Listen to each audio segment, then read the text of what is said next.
Hello guys, it's me again, Inday Ella. Ang Pilipinas sa Japan na gustong pumuti pero lagom gihapon. For today's video, ipakita ko sa inyo ang sikat na hospital. Kini nga hospital para lang ni sa mga thyroid. Pag may mga problema kayo sa mga goiter, ito ang pinakasikat. Malayo pala ang biyahe. Bago kami dumating, dumaan pala kami sa bilihan ng mga onigiri. Masarap ang onigiri dyan. Nasa baba lang pala yan ng station.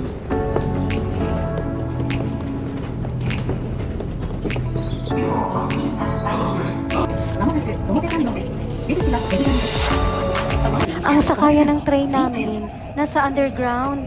Dumating na pala kami sa Omotesando.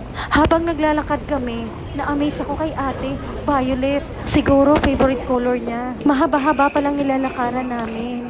Bago kami dumating, aakyat muna kami sa mataas na hagdanan. Ang Omotesando pala, andyan lahat ang mga sikat na mga brand. Lagi naming pabalik-balik dyan.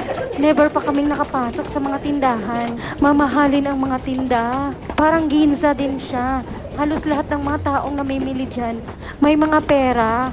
At last, dumating na kami. Kasunod pala namin si ating Violet.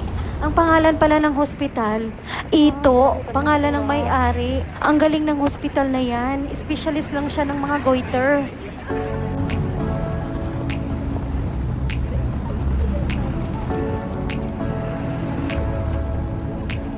Fast forward tayo guys, pauwi na pala kami.